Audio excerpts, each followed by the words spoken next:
안녕하세요. 저는 잠실에 거주하는 34살 여자예요. 이 나이에 혼자 사는 것도 나쁘지 않더라고요. 사실 제 나이면 결혼하고도 남을 나이라는 건 알고 있어요. 결혼 정년기라는 말도 있잖아요. 여자들이라면 공감하지 않을까요? 여자 나이 30살이 넘어가면 결혼을 생각해봐야 한다고 주변에서 결혼 얘기도 많이 들려오고 청첩장도 많이 받고 하니까 아무래도 결혼과 가까워질 수밖에 없더라고요. 저도 한번 결혼한 경력이 있는데요. 결혼을 경력이라고 해도 될진 모르겠는데 지금은 이혼했어요. 저도 주변에서 다들 결혼하니까 마음이 점점 조급해지기도 했어요. 그래서 했던 것도 없지 않아 있죠. 얼마 전에 제가 가지고 있던 똥차를 벤츠인 줄 알고 뺏어간 사람이 이제야 알았는지 연락이 왔었는데요. 정말 묵은 때를 벗긴 상쾌한 그 기분, 다들 아시죠? 제가 그 기분을 느꼈잖아요. 이걸 사람들에게 자랑하고 싶은데 같이 일하는 선배가 알려줘서 이렇게 많은 사람에게 제 이야기를 해보려 합니다. 안 그래도 팍팍한 사회에 웃을 일이 없다고 하던데 제 사연으로 여러분에게 웃음을 선사할 테니 끝까지 집중해서 들어주세요. 언제까지 울기만 할 거예요. 저 그렇게 한가한 사람 아니거든요. 잠깐만요. 언니, 저 언니한테 사과하려고 언니 부른 거예요. 남편도 제가 언니 만나러 온 줄 몰라요. 제가 생각이 짧았어요. 이래서 남의 손 탄 사람은 뺏는 게 아니라고 했는데 미안해요. 이제 와서 나한테 사과한다고 달라지는 건 아무것도 없을 텐데 이러는 이유가 뭐죠? 그쪽 남편이랑 이혼하고 싶어서 저한테 찾아왔어요? 정말 저한테 해결책이 있다고 생각한 거예요? 그냥 힘드니까 언니 생각이 났어요. 언니만이 제 마음을 이해해줄 수 있으니까요. 가끔 이렇게 만나서 제 사정만 들어주시면 안 될까요? 이렇게 부탁할게요. 이게 대체 무슨 상황인지 궁금하시죠? 저를 찾아와서 언니라고 친한 척하며 눈물 콧물 질질 짜고 사과하는 사람은 바로 제 남편과 바람난 상간녀랍니다. 상간녀가 본인이 먼저 저를 찾고 이렇게까지 사과하는 게 신기하다고요? 이 얘기를 하려면 남편과 결혼 생활하던 2년 전쯤으로 돌아가야겠네요. 제가 남편과 결혼했을 때 집안 공기가 묘하게 바뀌는 걸 나중에서야 알았는데요. 시어머니와 남편은 시아버지 앞에서는 꼼짝도 못하더라고요. 시댁의 기둥은 시부였죠. 어쩐지 시댁에 처음 인사하러 갔을 당시에 시모 눈빛은 제가 크게 마음에 안 드는 것 같은데 말과 행동은 사근사근하게 구니까 뭐가 진짜인지 헷갈렸었거든요. 그게 다 시부 앞이라 그랬던 거였더라고요.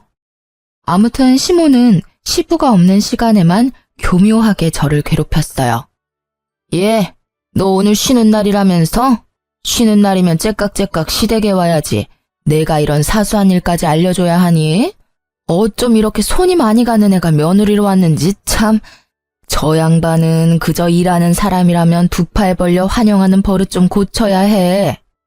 시어머니는 제게 시부욕을 스스럼 없이 하셨는데 처음 이런 얘기를 들었을 때 얼마나 당황했는지 몰라요. 얼른 시댁으로 오라고 불호령을 하시곤 전화를 끊으셨거든요. 시아버지는 숙박 사업을 하시는 분이라 일주일 내내 회사로 출근하셔서 시댁엔 거의 시모 혼자 있었죠. 남편은 시부 회사에서 일을 배우고 있었고요. 저는 호텔리어라 주로 휴무날이 주말이 아닌 평일이거든요. 그런데 시모가 절 부르는 날마다 제 휴무날인 게 이상하더라고요. 아들한테 물어보면 다 알려주니까. 행여나 너 나한테 거짓말할 생각 마라. 넌 내 손바닥 아니야. 네가 아무리 발버둥 쳐봐라 내 눈 밖에서 벗어날 수 있나. 가서 배고프니까 밥이나 좀 차려와. 난 맨날 네 시아비 아침 저녁 차리느라 낮엔 꼼짝도 하기 싫다. 어머님, 제가 집에서 쉬는 사람도 아니고 저도 일주일에 이틀 쉬는데 저도 쉬고 싶어요. 이럴 거면 제가 이모님이라도 불러드릴까요? 어젠 야간 근무여서 잠도 얼마 못 잤다고요. 이모님은 무슨, 그럴 돈 있으면 나한테나 줘봐라. 그리고 그런 사람 부르면 네 시아비가 가만히 있겠어? 무슨 돈으로 불렀냐부터 시작해서 잔소리란 잔소리는 다 알 텐데 그 잔소리를 네가 듣겠니? 내가 듣지. 넌 나이도 젊은 게 잠이 부족해서 되겠니? 운동 좀 해. 시모는 이렇게 시아버지가 없을 때면 저를 식모처럼 부려먹을 생각만 하고 사셨나 봐요. 본인 밥 차려오라는 건 애교 수준일 만큼 시어머니의 시집살이는 날이 갈수록 심해졌거든요. 하루는 비가 추적추적 내리는 날이었는데 날씨는 전혀 상관이 없어요. 시모는 또 저를 시댁으로 불렀죠. 마당에 잔디가 많은데 비가 오면 저 잔디들이 더 크고 튼튼하게 자랄 거 아니야. 난 쭈그리고 앉으면 무릎이 쑤시고 비 오니까 허리 아파서 못하겠으니 네가 나가서 잔디 좀 뽑아라. 네? 비 오는데 잔디를 어떻게 뽑아요? 그리고 아버님이 잔디 깎는 기계 사드린 걸로 알고 있는데 비 그치면 제가 기계로 다 깎을게요. 오늘은 날씨가 이래서 못해요. 저도 못한다고요. 젊은 애가 못하는 게 어딨어? 넌 회사에서도 상사가 일 시키면 못하겠다고 이러니? 네 시아비가 시킨 일이니까 잔말 말고 해. 안 해놓고 있다가 그 양반 퇴근하고 오면 또 나만 혼나잖아. 참, 기계로 밀면 얼마 못 가서 바로 자라니까 직접 네 손으로 하나하나 뿌리까지 확실히 뽑아야 한다. 시모는 자기가 해야 하는 일을 보란듯이 저에게 시키고는 했어요. 그러면서 본인은 방에 들어가서 친구와 통화하는 건지 깔깔대는 목소리가 거실까지 들리길래 그 가증스러운 목소리에 열이 끝까지 받더군요.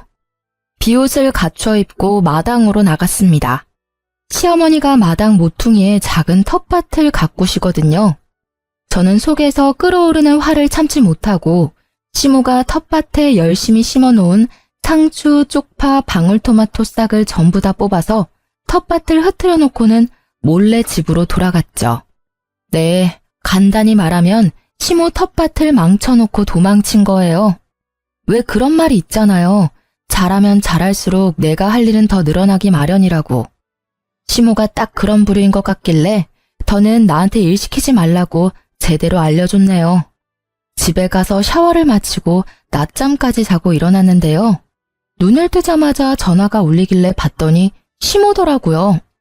창밖을 보니 비가 그쳐 있길래 상쾌하게 전화를 받았습니다. 네, 어머님. 너 미쳤어? 잔디만 뽑으랬더니 내 텃밭에 심은 소중한 우리 애들은 왜 뽑아놓고 지랄이야? 당장 우리 애들 살려내. 내가 힘들게 싹트게 한 내 새끼들 살려놓지 못해? 어머, 제가 그랬나요? 참, 이제야 생각난 건데 제가 식물엔 취약해서 잔디가 어떻게 생겼는지 잘 모르거든요. 다 똑같이 쓸모없는 풀떼기처럼 생겼길래 그것들도 잔디인 줄 알고 뽑아버렸나 보다. 죄송해요. 모르면 물어봤어야지. 너 지금 나 야구를 하고 이러는 거야? 시어미가 며느리한테 일 좀 시켰다고 이래? 제가 그럴 리가 있나요? 그렇게 잘 아시면 어머님이 직접 뽑으시지 그러셨어요. 그랬으면 어머님이 아끼는 소중한 아가들도 지금쯤 더 컸을 텐데. 그러니까 다음부턴 직접 하세요.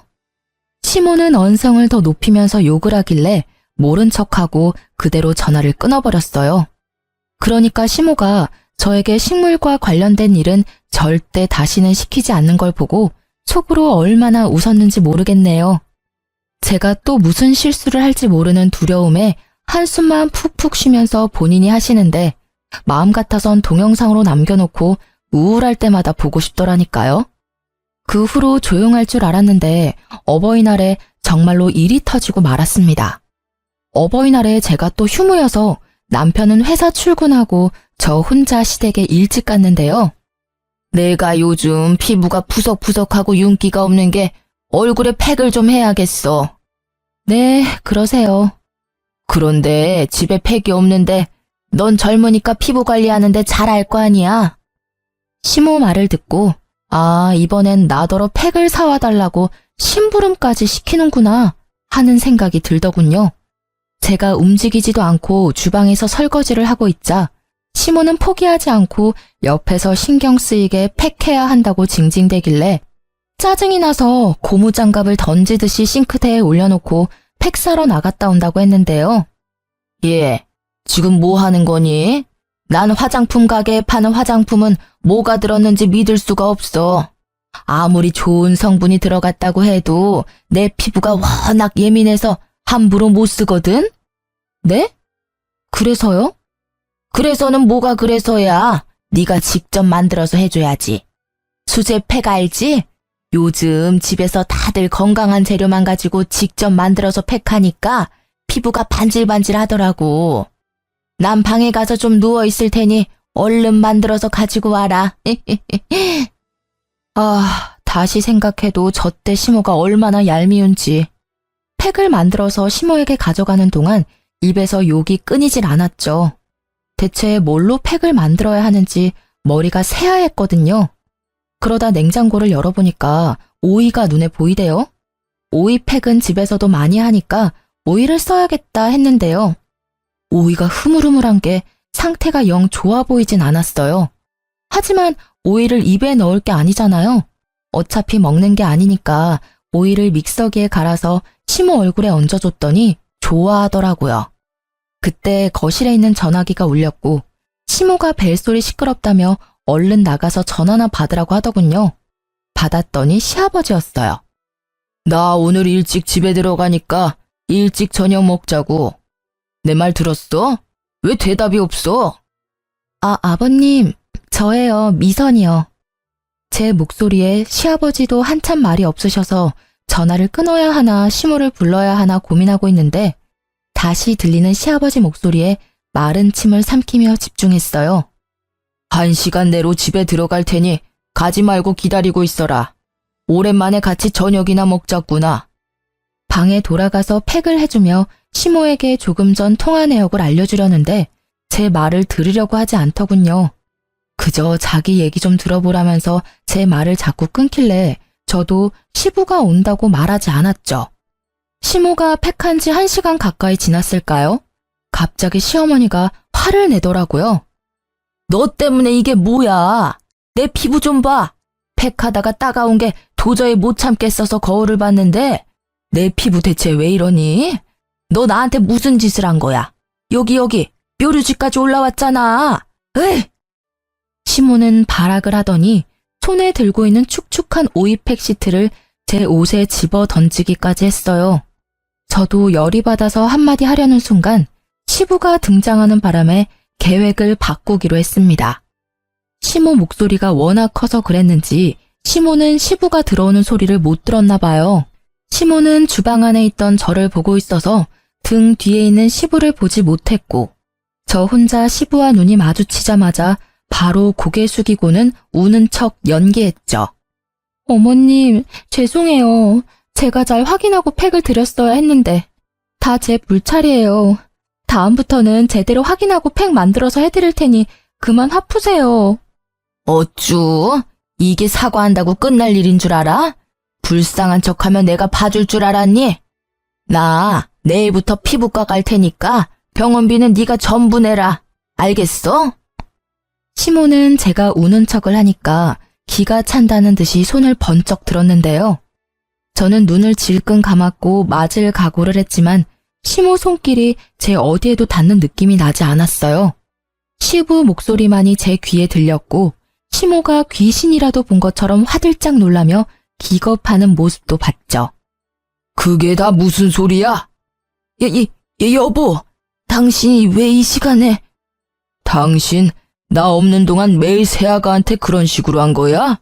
정신이 있는 거야 없는 거야? 이 사람이 새아가 앞에서 부끄럽지도 않아? 알아서 잘하는 애를 잡긴 뭐하러 잡아? 저는 시부가 제 편을 들어줘서 시모보다 더 놀랐어요. 그리고 이때 알았습니다.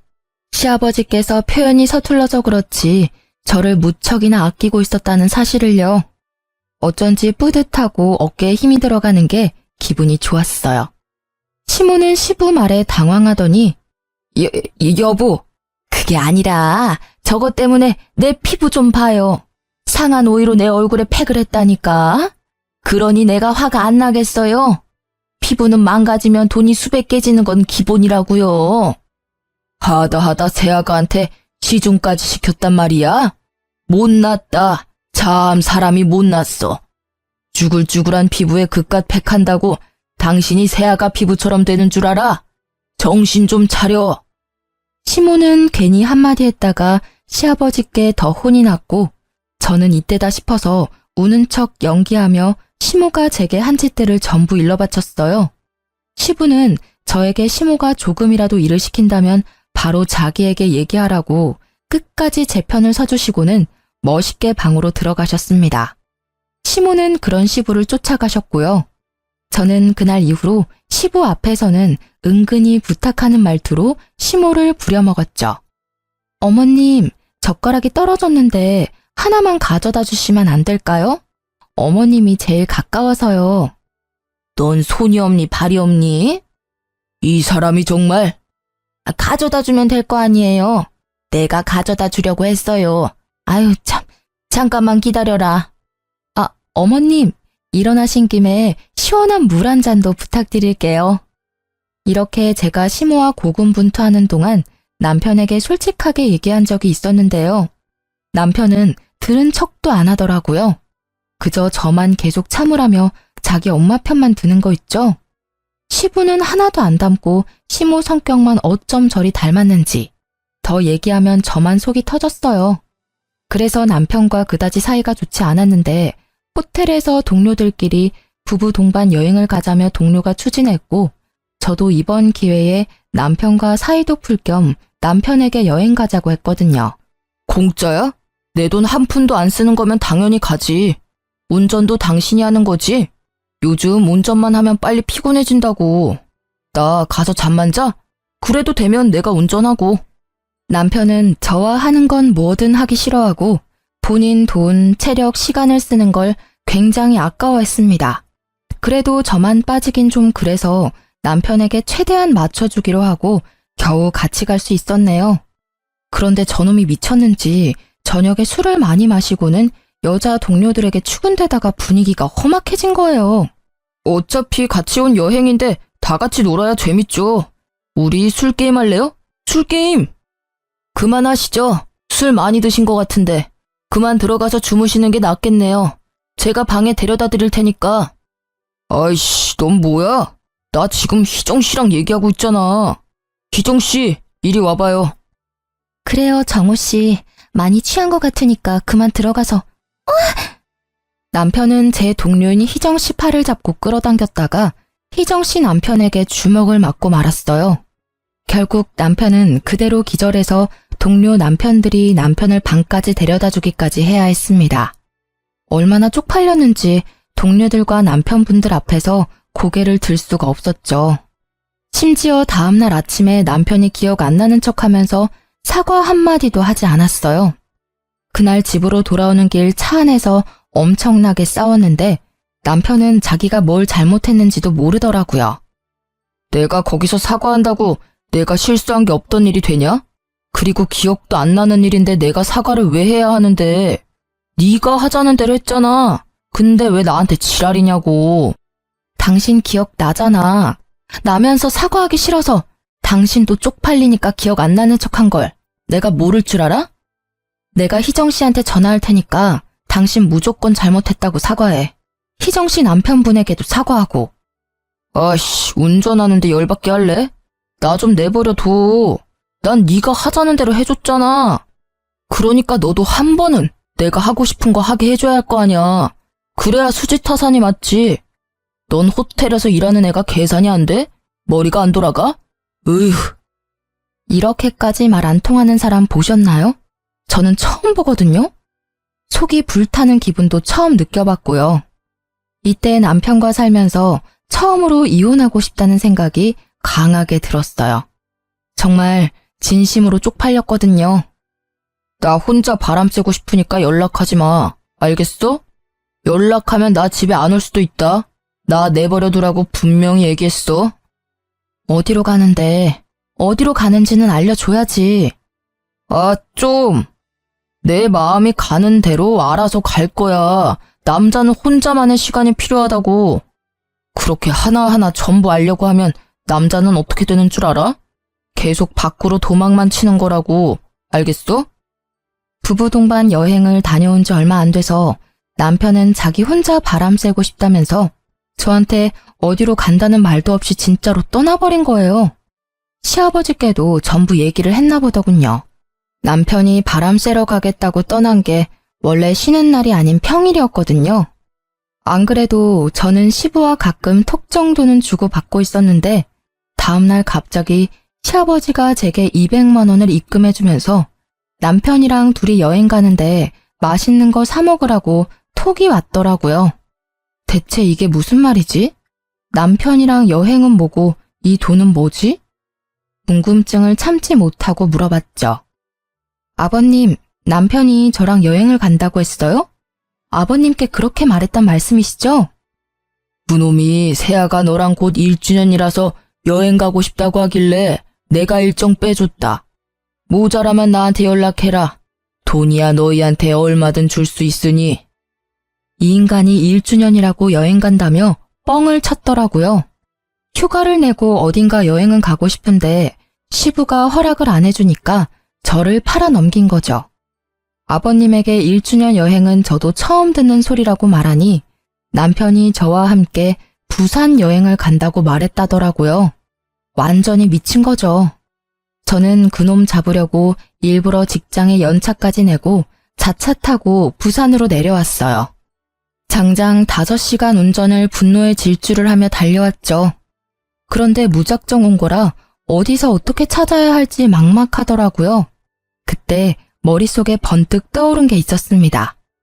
예전 남편의 휴대폰을 훔쳐보다가 숙소 예약하는 어플을 몰래 들어가 봤는데 결혼 전에 남편이 예약했던 호텔 내역들이 쭉 있었죠. 신기하게 한 군데만 주구장창 예약했더라고요.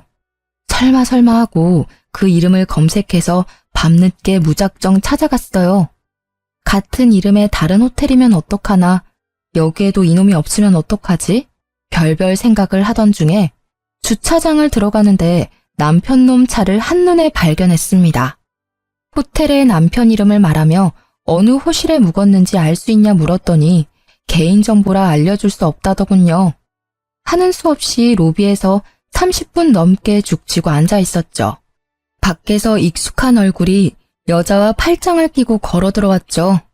네, 저도 처음엔 잘못 본 줄 알았는데 빠르게 현실을 인정하고 재빨리 휴대폰을 들어 몰래 사진을 몇 장 찍었네요. 그리고 모자를 푹 눌러쓰곤 두 연놈들이 탄 엘리베이터를 급히 탔습니다. 저도 이때 무슨 생각으로 이랬나 몰라요. 그놈들 당당히 7층을 누르길래 전 10층을 눌러놓고 모르는 척 기다렸다가 그들이 내리고 슬그머니 뒤를 밟았어요. 저들이 호실 문을 닫으려는 찰나에 재빨리 발을 끼워놓고는 모자를 던지고 말했죠. 야, 이 미친 새끼야. 넌 네 아버지까지 속이고 부산에 와서 딴 년이랑 뒹굴고 있냐? 너 진짜 겁대가리를 상실했구나. 혼자 바람 쐬러 간다더니 둘이 한 몸이 된다는 말이었어? 저는 바로 남편 머리채를 잡았고 상간녀는 누구냐며 소리를 지르며 절 떼어내려길래 발로 차버렸어요. 남편 머리털을 다 뽑을 기세로 머리채를 잡고 놓아주지 않았습니다. 눈에 뵈는 게 없는 사람이 짐승과 비슷해진다는 걸 톡톡히 보여주고는 제 풀에 지쳐 남편과 상간녀를 놓아주었네요. 그래, 어차피 들켰으니까 솔직하게 말할게. 나 당신이랑 같이 살기 싫어. 당신이 내 운명인 줄 알았는데 아니었나 봐. 결혼하고 나니까 내 마음이 팍 식은 걸 어떡해? 그게 내 잘못이야? 원래 사람은 이 사람 저 사람 많이 만나야 내 사람을 찾을 수 있는 거라고. 그러니까 우린 원래 인연이 아니었던 거지. 그니까 좋게 생각하고 좋게 이혼하자. 맞아요, 언니. 언니도 솔직히 오빠랑 결혼할 만큼의 인연은 아니었다고 생각하지 않았어요? 저랑 오빠랑은 좋아하는 것도 싫어하는 것도 하나부터 열까지 다 똑같은데 이런 사람 놓칠 수는 없잖아요.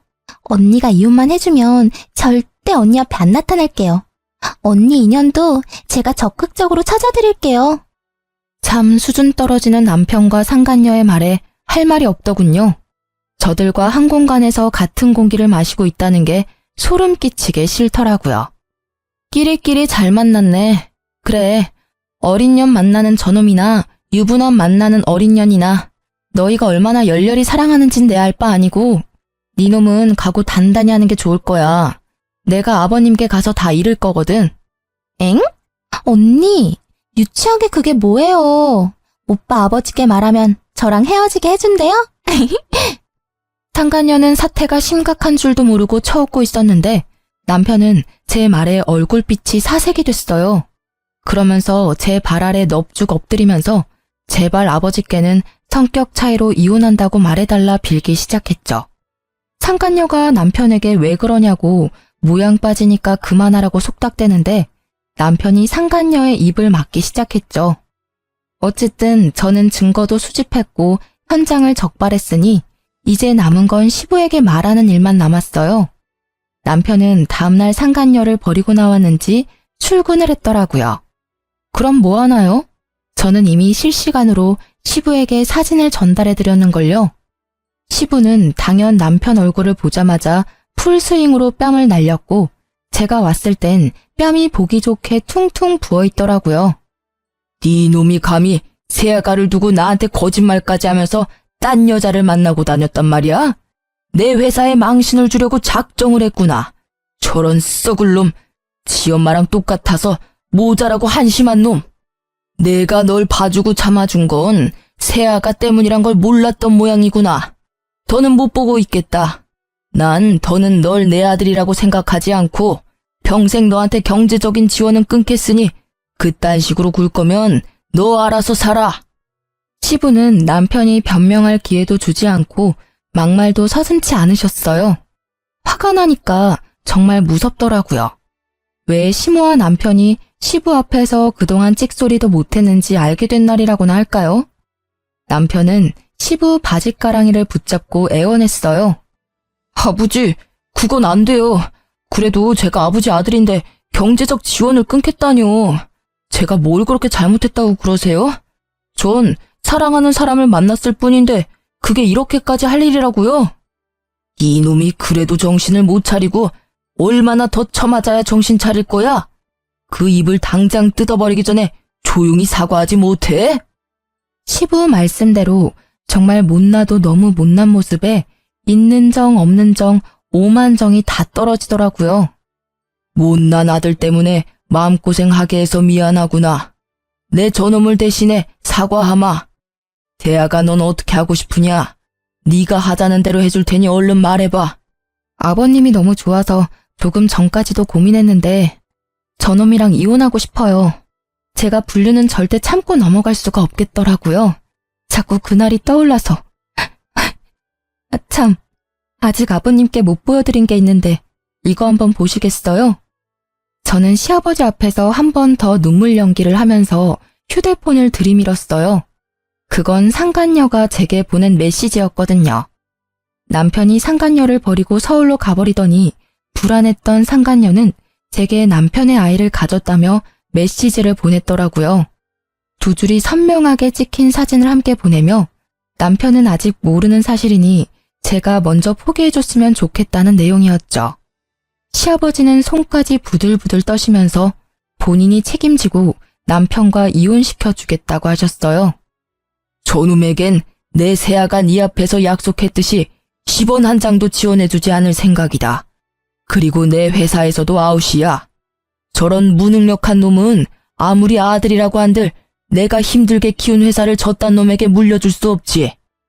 못난 식구들 비위 맞추느라 그간 고생 많았다. 내가 해줄 건 없고 위자료 빵빵하게 챙겨줄 테니 그거라도 받아주겠니? 아버지, 저희 사이에 애도 없는데 그렇게까지 해줘야 해요? 그럼 네가 위자료 줄래? 너 돈 있어? 나한테 위자료 줄 돈 있냐고. 어차피 내가 소송해도 아버님이 줄 돈인데 돈 한 푼 없는 넌 좀 빠지지? 그지 새끼. 아휴. 그렇게 저는 시아버지 도움을 받아 남편과 이혼하게 됐답니다. 살다 보니 별일이 다 있네요. 저도 제 인생에 이혼할 줄은 꿈에도 몰랐는데 역시 사람 사는 게 쉽지 않더라고요. 다들 이런 생각 한 번은 해보고 살지 않나요? 앞날은 모른다고들 하잖아요. 그래도 전 시부와는 종종 연락을 주고받고 있어요. 아버님처럼 좋은 인생 선배를 그딴 놈 때문에 잃기는 싫었거든요. 그렇게 전 남편과 이혼하고 7개월이 지났을 때였는데 모르는 번호로 전화가 와서 받았는데요. 상간녀더라고요. 이 여자가 저한테 볼 일이 뭐가 있어서 연락했는지 궁금해서 만났죠. 언니, 정말 보고 싶어 죽는 줄 알았다고요. 안 만나주면 어쩌나 걱정 많이 했는데 나와줘서 고마워요. 그리고 미안해요. 어떤 말부터 해야 할지 모르겠는데. 상간녀가 저를 보자마자 벌떡 일어나서는 제 손을 붙들고 엉엉 울길래 황당하고 어이가 없었습니다. 붙잡힌 손을 더럽다는 듯이 떨치고는 앉았죠. 근데 전현이 사람을 불러놓고 한참 울기만 하길래 점점 짜증이 나는 게 아니겠어요? 임산부라서 최대한 맞춰주려고 했는데 도무지 입 열 생각이 없어 보여서 짜증낸 거예요. 왜 불렀어요? 나 인내심 그렇게 좋지 않으니까 할 말 있으면 빨리 하세요. 언니, 저 정말 미치겠어요. 아버님은 진짜로 오빠한테 돈 한 푼 안 주시는 거 있죠? 아니, 그만큼 했으면 됐잖아요. 심지어 오빠는 아버님 회사 앞에서 1인 시위나 하고 있고, 제가 다른 일이라도 하라고 우리 애 곧 태어나면 뭐 먹이고 키울 거냐고 했거든요? 그랬더니 저한테 성질내면서 사장 아들인 자기가 어떻게 그런 푼돈 받고 딴 회사에 몸을 담그냐는 거예요. 지가 무슨 왕자야? 누가 들으면 허드렛 일 한 번 안 하고 자란 놈인 줄 알겠다니까요? 상간녀 말로는 전 남편과 결혼하긴 했는데 시아버지 지원이 완전히 끊겼다고 하더라고요. 겨우 상간녀 부모님이 해준 투룸에서 지내고 있는데 전 남편은 태어날 애는 생각도 안 하고 시부 회사에 다시 들어가기 위해 1인 시위까지 하면서 고집 부리고 있다고 했죠. 그리고 제 배 보이시죠? 이렇게 배가 불러있는데도 어머님은 저 구박만 하시고 저보고 마당에 있는 잔디를 뽑으래요. 그것도 손으로. 어머님이 언니한테도 그랬어요? 전 진짜 언니보다 이겼다고 생각한 게 남편 핏줄을 가진 거였거든요? 근데 아니었어요. 진짜 승자는 언니였더라고요. 근데 언니도 너무했어요. 왜 저한테 진작 말 안 해줬어요? 그랬으면 이딴 놈이랑 결혼까지는 안 했을 텐데 빨리 얘기 좀 해주지. 내가 그걸 왜 얘기해줘야 하는데요? 남의 남편 뺏어가 놓고 잘 살 수 있을 줄 알았어요? 은근히 욕심이 많은 타입이네. 원래 남의 것 뺏어간 년들은 잘 살 수가 없거든. 왜냐고? 그렇게 만난 것들은 나중에 똑같은 이유로 헤어지게 돼 있으니까. 나한테 좋은 소리 듣자고 만나자고 한 건 아니죠? 할 말 끝났으면 가볼게요. 잠깐만요. 언니, 그 오빠가 그러는데 언니 오빠랑 이혼할 때 돈 받았다면서요? 아버님이 언니한테 위자료 줬다던데 그것도 엄청 많이. 저 그 돈 좀 빌려주면 안 돼요? 곧 우리 아기 태어날 텐데 돈이 없어서 그래요. 언니는 저 이해하니까 빌려주실 거죠? 이게 목적이었어요. 앞에 신세 한타는 미끼였고 최대한 불쌍한 척해서 저한테 돈을 뜯어낼 심산이었나 봐요. 하지만 제가 옛날에 저겠어요? 당연히 거절하려고 했는데 마침 시원한 커피가 나왔길래 직원이 돌아서기도 전에 그 커피를 친절하게 받아서 상간녀 얼굴에 냅다 뿌려버렸습니다. 직원이 깜짝 놀라더군요. 바람 피운 주제에 이혼해달라고 애원해서 해줬더니 이제는 뭐가 억울해서 내 앞에서 그렇게 서럽게 우는 거지? 야, 태어날 애가 너 따위 년처럼 살길 바라지 않으면 지금부터 정신 차리고 똑바로 행동해. 그리고 아버님이 주신 위자료 그거? 그 돈은 네 년이랑 네 남편 놈이 무능해서 아버님이 대신 갚아준 돈이니까 눈독 들이지 마. 알겠니? 이게 대체 무슨 짓이야? 뱃속에 애가 있다고. 너 미쳤어? 끝까지 이기적이네. 난 너 같은 년 보고 싶지 않고 하소연 들어주고 싶지도 않았어. 그러니까 나한테 다시는 연락하지 말고 다시는 호텔 앞으로 찾아오지도 마. 또 찾아온다면 덜 힘들다고 생각하고 니년 식구들에게 자꾸 날 찾아온다고 얘기할 테니까. 몸도 마음도 더 힘들어지면 그땐 날 찾을 기운도 없지 않겠어? 야, 이 미친년아. 나한테 남편 뺏긴 주제에 어디서 잘난 척이야? 내가 너한테 진짜 미안해서 사과한 줄 알아? 돈 받으면 너 같은 건 상종도 안 하려고 그랬다고. 남편 뺏겨서 아직도 나한테 자격지심이라도 남아서 이래? 너 설마 아직도 우리 오빠 좋아하니? 저는 상간녀 말에 참지 못하고 뺨을 날렸어요. 맞을 만한 말만 골라서 하는 것도 재주라면 재주라고 해줘야겠죠? 내가 그딴 똥차를 뭐하러 아직도 좋아하겠어? 네가 대신 걷어가줘서 얼마나 홀가분한데. 너도 그 똥차 처분하고 싶어서 나 찾아왔잖아. 아니야? 근데 어쩌냐? 너도 똥차라서 벤츠는 절대 못 만날 텐데. 너도 네 오빠랑 잘 맞는다고 좋아했으니까 평생 둘이 오래오래 행복하게 살아. 그러고는 자리에서 일어나 제 커피값만 계산하고는 카페에서 나왔습니다. 직원분도 얼떨떨해서는 제가 커피를 쏟아서 의자를 훼손한 값까지 건네니까 처음엔 거절하길래 손에 쥐어주고 나왔네요. 마지막에 본 상간녀의 허탈한 표정은 아직도 잊히지 않아요. 정말 속이 뻥 뚫리는 기분이었거든요. 저는 여전히 호텔에서 근무하고 있어요. 돈 많은 시부가 제게 위자료로 3억을 주셨고 소형 아파트를 매매했습니다. 아, 세를 받는 돈은 제가 쓰는 건 아니고 친정 부모님께 전부 용돈으로 보내고 있어요. 그러고 보니 제가 친정 부모님 얘기를 너무 안 한 것 같네요. 실은 제가 글을 쓰게 된 건 친정 부모님 때문이 커요. 친정 부모님이 아직도 제가 전 남편과 이혼한 사유가 불륜 때문인 줄 모르시거든요.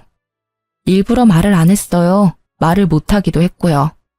혹시 제 사연을 듣는 청취자분들 중에 부모님 입장이신 분들이 있다면 알려주셨으면 좋겠어요. 자식이 이혼했는데 알고 보니 그 이유가 불륜이었다고 한다면 어떤 감정일지 말이에요. 저는 부모님께서 쓰러지실까봐 걱정되는 마음에 저도 모르게 진실을 말하기 어려웠거든요. 저의 작은 배려가 혹시 부모님께는 상처가 되진 않았을지, 실망하는 건 아닐지 걱정도 되네요. 고로 이번 기회로 라디오에 사연을 보내면서 친정 부모님께도 솔직하게 말해보려고 해요. 그러니 여러분이 저에게 용기를 북돋아 주셨으면 좋겠어요. 전 남편과 심호욕도 많이 해주시면 좋고요. 그래도 그들에게 모든 대가는 받았다고 생각하니까 친정 부모님도 제가 거짓말한 걸 용서해 주시겠죠? 저는 전 시부와 종종 연락하면서 저 파렴치한 사람들이 언제까지 벌을 받는지 멀리서도 지켜보려고 합니다. 남의 것을 탐낸 자들의 최후가 어떨지 궁금하니까 그 최후가 하루빨리 오길 바라며 전 사연을 마치도록 할게요. 다들 좋은 하루 보내시고 좋은 인연들과 행복한 날 보내시길 바랄게요. 감사합니다.